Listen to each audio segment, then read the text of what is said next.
Welcome back to Expert Instruction, the Teach by Design podcast, where we dive deeper into the research surrounding student behavior by talking with the people implementing these practices, where they work, and with the students they support. I'm Megan Cave. Joining me today are Drs. Erin Chaparro and Ginny Joseph to talk about Tier 2 teams, the foundations of Tier 2 supports, and how to get students the resources they need when they need them. Well, this morning was real exciting around the Cave House. The Boston Marathon happened. I guess that sounded like I ran it or something. No, I watched it on TV like a regular person in my fuzzy socks with a cup of coffee. Have you ever watched a marathon? I mean, if you haven't, I get it. Like, what's the point, right? I was there with you until a few years ago. It's 2.5 hours of what exactly? Watching someone run sounds thrilling. But then I started running, and all of a sudden, watching elite runners finish a full marathon in the time it takes me to run half the distance became inspirational. I followed Shalane Flanagan and Des Linden on Instagram. I tuned into all the distance running events during this year's Olympics. And one time I saw Mo Farah casually chatting it up in a hotel lobby when he was like in town for the Prefontaine Classic or something. And I geeked out. I was like, you guys, it's Mo Farah. It's Mo Farah. Nobody cared. I mean, I'm not an elite runner. And at this point in my life, I know that I'm not destined for any kind of Hall of Fame greatness. I'm an almost 40-year-old woman who's just looking to run a 10K without falling over at the end. Picking up on the nuggets of wisdom from people who've been at this sport for a long time gives me something to think about, gives me new ways to train, maybe a different technique to test out on a Saturday long run. I mean, couldn't we all use just a fresh perspective? A new idea that helps us do the thing that we do? I'm hoping that's what you'll get with this episode over the next 35 minutes. Like I said before, we've got two guests today. Dr. Erin Chaparro is a research associate professor and a colleague of mine here at the University of Oregon. Her current research focuses on developing an online training for Tier 2 teams to implement a decision-making process called Team-Initiated ProblemSolving, or TIPS for short, because we have to have a good acronym. And Dr. Ginny Joseph is with us too. She's a coordinator of PBIS and mental health at Orange County Department of Education. And she has a passion for prevention science, social emotional learning, and providing a safe social climate for all students. Erin and Ginny, thanks for joining us today. Hey, Megan. Hey, Ginny. Hey. Hi, thanks for having me. Yeah, it's nice to see you both. So we're talking about Tier 2 teams, which is something that you all have spent quite a bit of time working on in the last few years. So right before we get real far into it, I feel like school-wide teams is something that people can kind of get a handle on. They kind of know a little bit about the decision-making process. So let's try and build a quick bridge and get everyone from talking about what's similar maybe, and how does a student start to come up for a Tier 2 team? How does a student appear on their agenda? Good question. Well, maybe I'll start with just kind of the global idea, and then Ginny can take it more to the local level. But just at the global level, you're thinking about your school-wide PBIS team is really making decisions about how the overall PBIS school-wide system is functioning. So they're really doing some problem solving around grade levels or around areas of the building. And it might be that team identifies an individual student or a couple of individual students who are really having more challenges than other students in the same environments. And so they might get a nomination for the Tier 2 team, where the Tier 2 team can really take a more focused approach to looking at that student schedule. What are the environmental factors around that student so that student can be supported in a more direct and targeted way. And generally, schools will have a Tier 2 team and a Tier 3 team, but a Tier 2 team that's focused on interventions that maybe are less resource intensive than tier 3, Right. They're which are faster more, to implement. yeah, faster, kind of more in small group settings. Mhm. Sometimes it's called a standardized protocol approach. So Ooh, that it's sounds fancy. less individualized. So, and generally we recommend for schools to plan for about 15% of their student population to be served by some Okay. tier 2 interventions. Okay. So Ginny, what does it look like when you actually Yeah. So the that's nuts and like high bolts? level, right? So Yeah. let's talk about practitioners. What does that look like in practice? That was really comprehensive. Um, I'm going to try to add something to that. I think what happens a lot in practice is the way that students are tending to get on tier 2 team agendas is more through teacher referral. And so what we talked to schools about, and that might be before some more intensive coaching or training on tier 2 implementation. And so what we talk to teams about is more looking at data for the preventative piece, kind of more what Erin was referring to. And I know we're going to dive deeper into what data we look at later, but we try to guide teams in the direction of being more preventative, because often the teacher referrals, they've been implementing a lot for a while, and they tend to be more intensive students once they get to a point where the teachers are asking for help. Right. So they don't necessarily consider that there's an in-between step, maybe. Yeah. The behaviors have escalated to a place where they might need more individualized support, but they could have sent in a referral earlier. What might be another way that, teacher referral might be one way that students could end up on the agenda. Are there other ways? In terms of data, what we talk to students about, tier 2 teams about looking at student data, office discipline referral data is one that teams commonly look at. Sure. Attendance, tardy, but then we're also talking, a lot of schools are starting to look at universal screening type data for more internalizing data that might signify a need for more intervention than what tier 1 is currently providing. Right. What's an example of a universal screener that you're thinking of?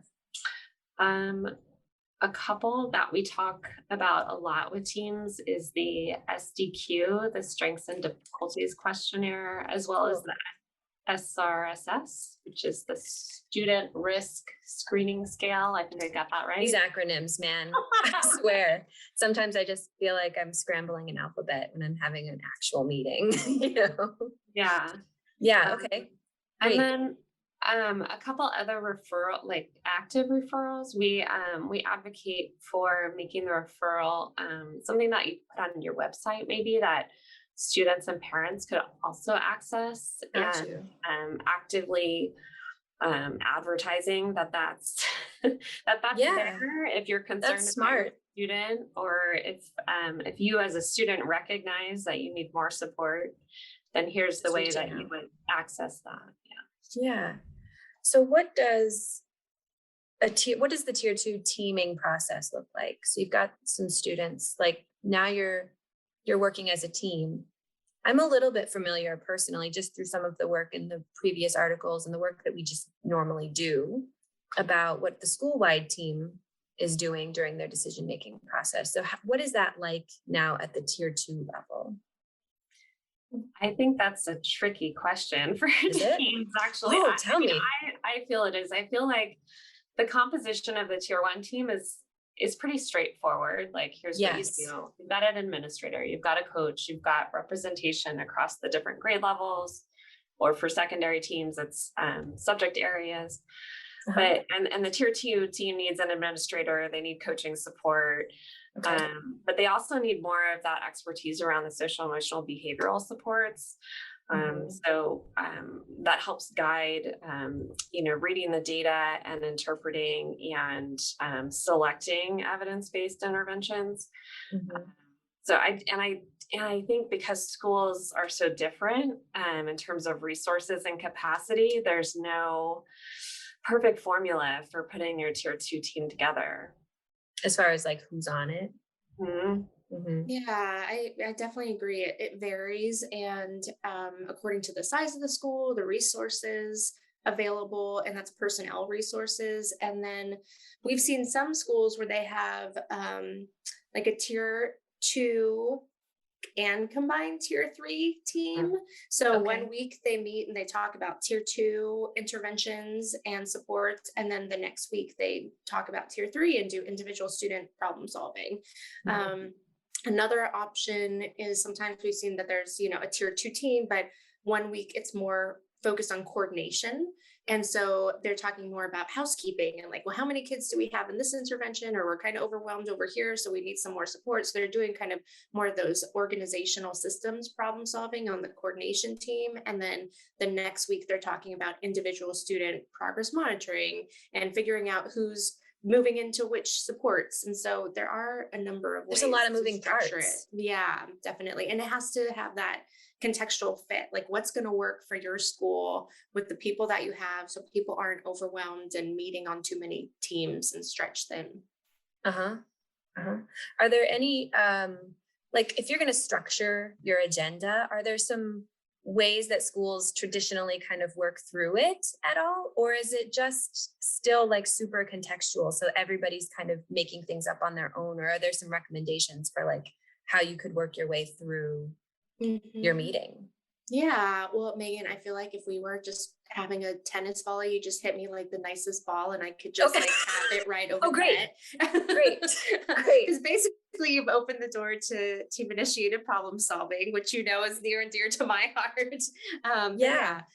Tips for short. And basically it's an evidence-based, scientifically based process for problem solving and for teaming that starts with kind of the meeting foundation. So it's assign, regardless of who you have on your team, if you have special ed teachers, school psychologists, principals, classroom teachers, instructional aides, every person in the team has an assigned role. And that includes data analyst, as Ginny was talking about. So someone who has that additional behavioral and data expertise. And then you have your facilitator, your note taker. But then the process for going through a set agenda does help to keep the team organized and starting focused. And so that you can actually get through your agenda in the limited amount of time that you have your meeting for.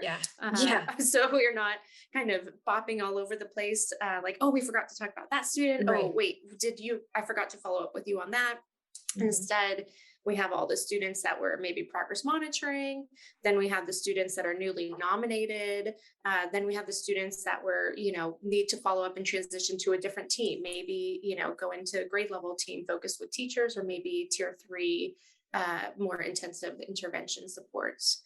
So yeah, there's definitely a way to structure it, and people can find resources on the PBIS.org site. And then as far as tips goes, it's a keyword on and if they look at the database decision making on PBIS.org, there's more resources there. Great. Ginny, did you have anything to add around that? We use tips in our training, and we love it. So I really advocate. It's a great way to keep you on track and organized and accountable. I mean, nobody wants to be in a meeting in the first place. Like, no one's stoked on a meeting, I don't think. I don't think. Maybe there are people out there, but that's not my experience. And I think we've all been a part of those discussions where it feels like we're just talking about things, but never really focused on, well, what are we going to do about it? George Sugai, I think, used to say that we were admiring the problem. And just, it feels good, I think, to vent about things or to talk about what you see and to share your perspective on that. And all of that is really great. But ultimately, there's a certain amount of time that we've got together in a room where we can make really good decisions. And so anything, I think, to keep that discussion available and like happening, but also like directed to a purpose, I think is really important. Yeah. Yeah. And I add too that we, have data to show that using the tips agenda and the process actually reduces the length of the meeting.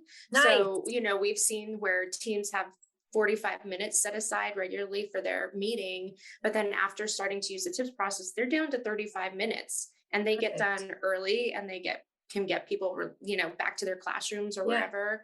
And then the other piece is that people actually leave the meeting feeling a sense of accomplishment and like, hey, they feel really good about leaving that meeting because we said we were, we did what we said we were going to do. Mm-hmm. What we're doing is having an impact, or it's not having the impact we want, and we know what we're going to do about it.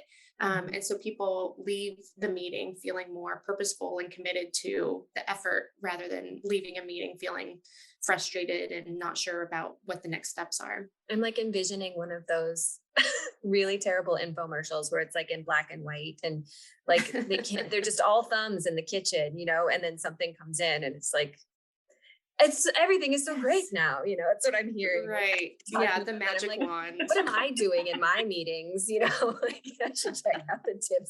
It's pretty amazing. Just the structural changes that can happen. And then of course it goes deeper. The problem solving process goes deeper and looking at alignment between function and behavior and the interventions. But if you can get the logistics down, that's a really huge step Those into foundational feeling. pieces. Yeah, absolutely.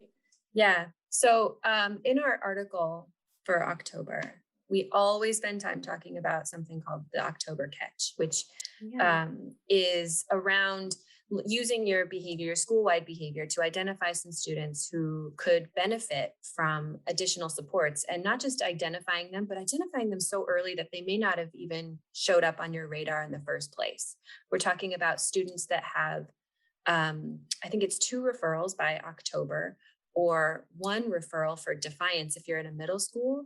If you have 1 referral for defiant behavior, that research shows that these students have a trajectory toward ending the year with 6 or more referrals. So if you can identify who these students are now, it's possible that you can change the trajectory for their year right now in October. So because of that, if we have schools that actually participate in that process and actually look at those data at the school-wide level, it's possible that the tier 2 team could see an influx of students showing up on their agendas by their November meeting. So I'm curious, like, what is the step? What's the next thing you do, right? So how does a team start to review the students that are on this list? What are the decisions that they will probably need to make? What are the data that they might want to pull from to make those decisions? What happens? We typically have teams think about, what are the cut points for data decision-making ahead of time. So they're thinking about, when do we know for different sets of data if kids are on track, if they're at risk, or if they're in need of, more intensified, individualized intervention. So teams should have some sort of decision-making rules around, here are our data, what are they telling us? And should we provide more intervention, or maybe even just ask more questions? Yeah. So that's typically what we do with students and the data sets. Go ahead, keep going. I think the data are so important to put at the middle, which TIPS does. Yeah, everything points back. You use it to inform. Yeah. And because I think as educators, we tend to want to make things better. And so sometimes the focus is more on, we need more intervention, which is not necessarily the case. We just need to know, what does the student need? So how might you go about making that? What are some of those decision points that you see tier 2 teams adding and looking at all the time? Well, like you were referring to, the office discipline referrals, the majors, the minors, attendance, which they usually refer to their district guidelines for when is attendance becoming a problem. to the point where it would be, a big meeting at the district. And so we tell them to kind of backtrack. Well, how would you intervene earlier before it became that big meeting? Yes, right. Like what would the point of intervention be? So they kind of do some math and some guess points, and then they fine tune it as it goes along. Maybe that wasn't early enough. Maybe we need earlier. Same for tardies. And then, as I mentioned before, the universal screeners, they all have their own cut points to follow. Yeah. So would you administer those once once the team receives the referral for a specific student? Is that the point you would administer those screeners, or are they happening all the time? The screeners are typically a regular progress monitoring tool that we would administer throughout the school year, as long as we have already developed some tier 2 intervention to provide the support. We want to make sure if we're identifying kids, we have something available to provide them with the support that they need. Mm-hmm. Can I it's kind of a question and answer at the same time. Yeah.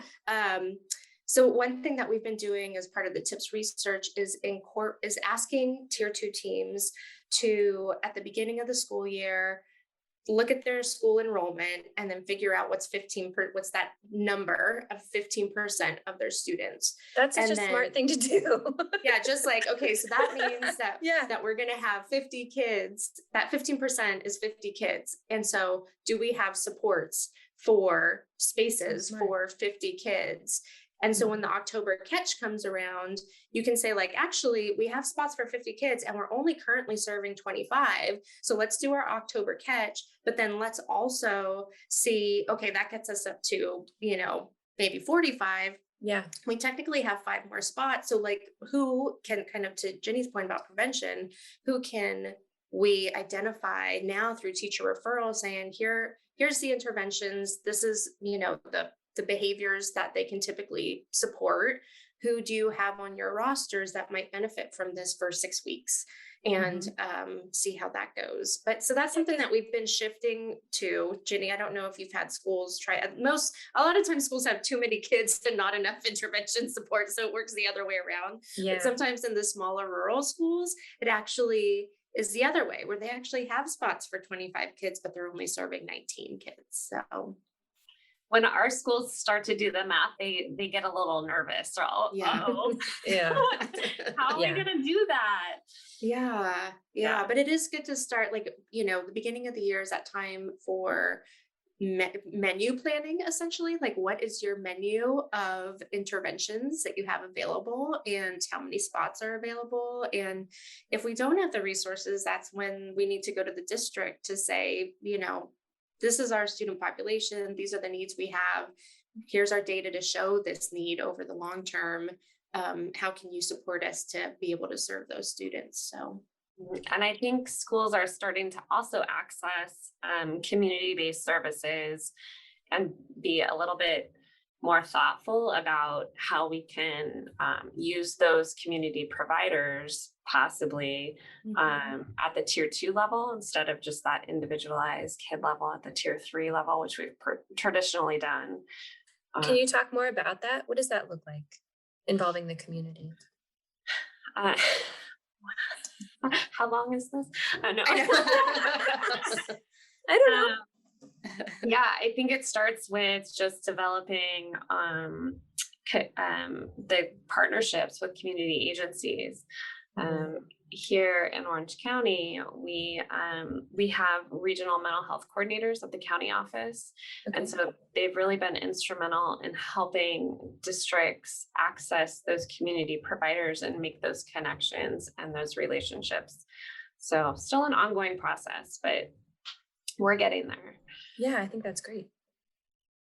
How do you know that you have, like, you talked about this menu of supports, like this menu of interventions that teams could then access and be like, this is a good fit for. How do you know, first of all, that you don't have, like, those menus at restaurants where you open them up and it's like pages of stuff and you're so overwhelmed. You're like, this is a little, can they really do all these things well? Can they do all of them well? And also now I have like a 15-minute process to figure out what it is that I want to eat, because I have to read through chapters of options. So how do you know that you're starting to get into that realm, or you've missed some type of intervention that might benefit specific students, specific groups of students at a tier 2 level? So how do you start to develop that menu and kind of get it into like a good range? And then how do you know which one to assign for which kids? Yeah, I'll just say the one thing that immediately comes to mind is the TFI, the Tiered Fidelity Inventory, which is a fidelity measure. And if teams like tier 2 teams look at the TFI for tier 2, there's going to be some guidelines there. Like, do you have a set protocol for your intervention? So there's a lot of times where people say like, oh yeah, we have this tier 2 intervention, but no one's actually received support on it. There's not actually a clear mechanism for how a student gets nominated for that intervention. There's, so you want to have that menu available and know that each of those menu items has someone who's been trained, has someone to enter the data, has someone to, communicate with parents. So you want to make sure that each one of those interventions as a part of the menu has the supports around it in order to be successful, and that the kids who are going to get access to it are going to get access to the full intervention, not just, well, what I can do on Tuesday, but it's really supposed to be a Monday through Friday kind of intervention. And so, I don't know. And Ginny, I'm sure you have a lot more to add about this, especially the alignment, but that was my first thought. I think, excuse me. I think your point about the tiered fidelity inventory was really important. And there's also a table in there that makes sure that you're looking at your menu of interventions and gives some guidance there for teams. Looking at function of behavior, making sure that you have some different interventions that meet the different functions of behavior. But I also think part of it is being flexible at tier 2 and making sure that you're looking at your data, which may be telling you what you're missing. Whatever the student need is, the customer's always right, is what they need, right? So, and what we need to develop for kids. That's great. I'm learning. This is great. Well, kind of in that, like, moving along through that process a little bit, is that, of course, every decision-making team, Erin, I think you referred to it earlier, where you said you have students that you're monitoring, students that are new to the program, and students that you need to transition one way or the other. And so every team has this charge of looking at what's working. Like, how do you know that it's working? So what does progress monitoring actually look like at tier 2? Yeah, there's multiple levels of it. I think I'll just say, like, there's time. So how long has a student been in the intervention? And maybe the time is the trigger. Because this is supposed to be like brief, right? You're not short term. In theory, yes. Perpetually on tier 2, right? Yeah. I see a smile, Ginny. What's I know. That's a knowing smile. Yeah. Well, yes, I think that's an excellent point, that students should exit. There should be, the intention of placing a student into intervention with the intention of, exiting at some point. So that idea of fading when students show that they're making progress is so important. Yeah. I would imagine too, though, you've got some students that love what they're doing. So at some point, could there be some sort of like compromise there where, like, they can keep doing it, but we're not going to necessarily check in on them all the time? I've had students come back and say, after they've been faded off of support, say, hey, can I do that again? Because they actually like checking in with Mr. Johnson. Yeah. Well, and I've seen teams where there's scaffold, like you said, you're fading a student off of check in, check out, so they're not checking in every day, Right. every single period with their teacher, morning and afternoon. But instead, they just go to the check and check out room in the afternoon to say hi to everyone, but they're not really a part of the, the intervention anymore. Right. But it's more that they've had that positive adult connection, and, Yes. that's great. And that's what's going to keep them there and keep them, all systems running positively. So, but yeah, I think time is a big one. And then just always there's data being collected. So you're getting data on, is the student being successful in the intervention? Is the intervention having the impact on the student's behavior that we're looking for? And so if at any point there's a goal set, and so if at any point the student's outcome in that intervention drops below that goal, that's also opportunity to say, hey, what's not going well here, and how can we progress monitor? Are we looking at fidelity? Is it that the student has been absent? Is it that the intervention provider has been absent? You have to look at all of those different aspects of implementation. And then, at a minimum, we do encourage teams to set a time threshold. So every 6 weeks, even if it's going awesome for a student, every 6 weeks, we want you to check in about that kid and just say, like, okay, do we keep going for how much, do we just check back in 6 weeks, or is this an opportunity to talk about scaffolding? Mm-hmm. I like the tips form, because that's built into the progress monitoring piece. Is how many students are receiving which intervention and how's it going, and there's a couple other tools out there to monitor progress. We haven't had this happen yet, but I could imagine if we get too many students in an intervention, hey, maybe that signals a need to talk to the tier 1 team about something we need to do differently for all kids, for everyone. Yeah, absolutely. I always appreciate talking to folks in this space, because there's such a commitment to using data to inform decisions. And I'm wondering, is that sort of one of those checklist components to selecting these interventions as options, that you have a way to measure what it is that's working and not working?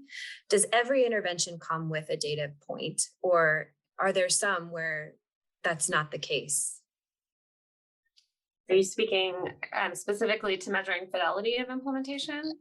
Fidelity, but also just to know, if it's working for the student. So you put them into an intervention, you enroll them in an intervention, and you need to know, is it the intervention that's working, or is there something else going on for a student that's either benefiting them or making things get a little bit sideways? Yeah. I'll just say that I think as a part of kind of the TA center and the tips work, there's a threshold of, if 70% of your kids, there's kind of like, if below 80% of the kids in an intervention are not succeeding, something's wrong with the implementation of the intervention. Yeah. If you've chosen an evidence-based intervention to begin with. That's a fair point. Yeah. If you're doing something that, like, I whipped up while I was on summer holiday and I think it's going to work, but I'm not really sure, then that's a different story. But if you feel like check and check out or something, and you have 60 or 70% of your kids being successful in that intervention, the implementation of the overall intervention needs to be examined. Mm-hmm. Mm-hmm. Or the fit for the kids, and the fit. And I think not check in, check out so great, because it does have kind of that built-in point system where you can easily track how they're doing or how it's, affecting them.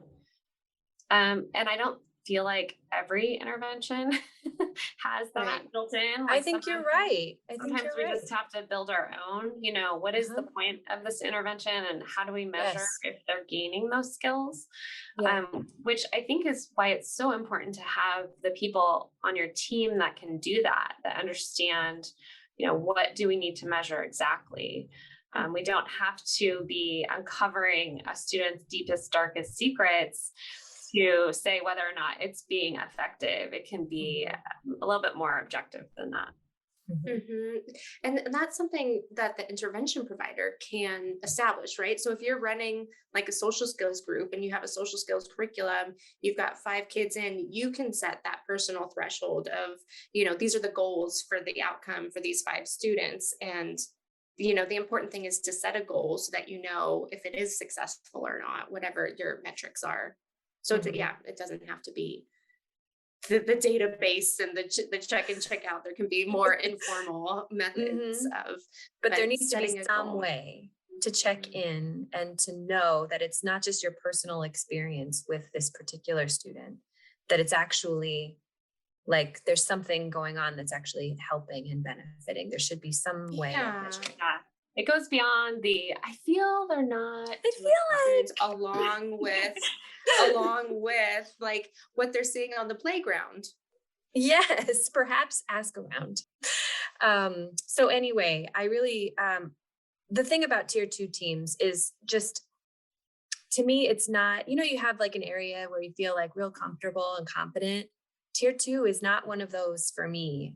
So I'm always appreciative of having people come in and talk to us about like some of these logistics, like how do you get it started? You've got students that appear on your team, and I am a first-time tier 2 team member, and I don't know what to do. Like I've got a list and now I got to do something about it, So I think all of these tips and tricks to try and like navigate some of that, figure out what is 15% of your school population, how many students could we potentially be serving in this capacity?